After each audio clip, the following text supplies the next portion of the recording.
Hello, trendsetters. Small man here with a unique problem that may help you in your day-to-day Excel.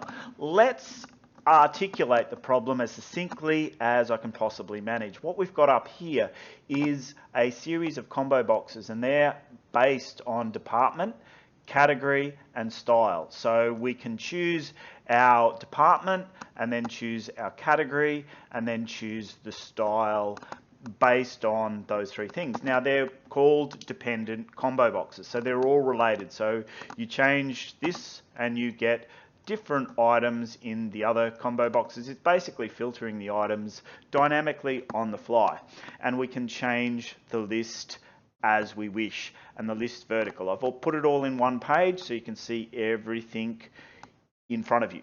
Now, the problem with this methodology is it's very singular. So there's three combo boxes. So you get three choices. Now, what if you've got a input sheet which requires data validation lists? So you need hundreds and potentially thousands. Now, if you've worked with three-part dynamic lists, you'll know the traditional way to make them is you'll have a department, so you'll have a name range for each department. You might have 25 departments. We're talking about a large organization here.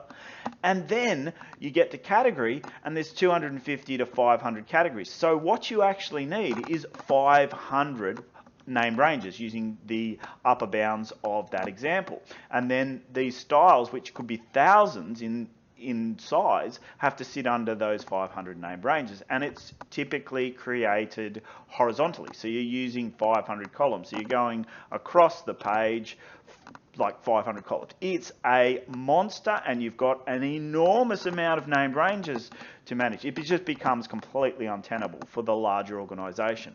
However, so what I came at it with, I was like, okay, this solves my problem. This is my model for 2016. I solved it at a singular level.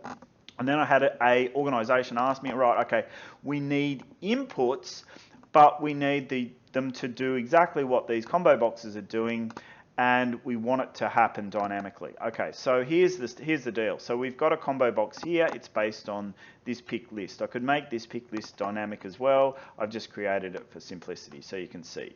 So at the top we've chosen home, lighting, and Grenlow. Yeah.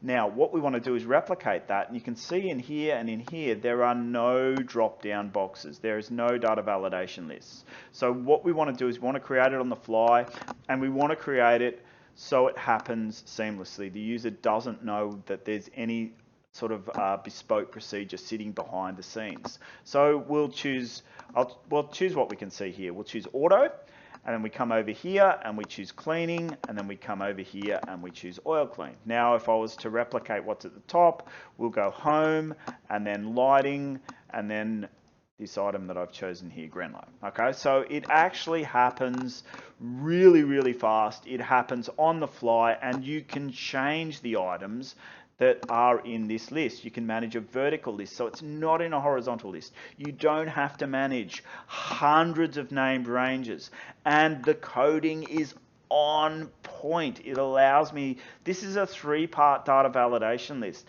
Let's say I wanted to make it a 4-part data validation list. Let's put unique items in here.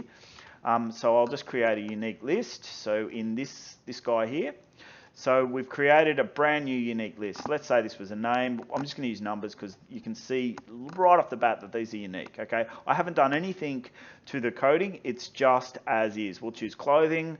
We'll choose something that I can see because it's in the screen. We'll choose men's, and then I might choose Nike shoes. Yeah. So you know that Nike shoes is number 11. Yeah. So in here, what we get is number 11. Let's do it again. So we'll choose auto.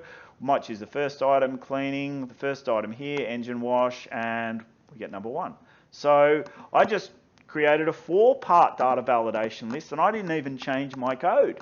What's sitting behind this? Well, let me be clear. This is all that's required apart from an on-change event, and you'll notice I didn't need to change the code. It's an absolute masterclass in tight, neat, bespoke coding that gets the job done. And go for your life, people. I'll take the Pepsi challenge. Go and look online, see if you can find anything that does anything like this. Let me know if you can.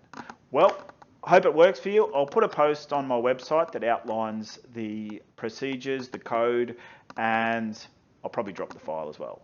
Not probably, I will. All right, well, have a great day, everyone. Take care. Small man out.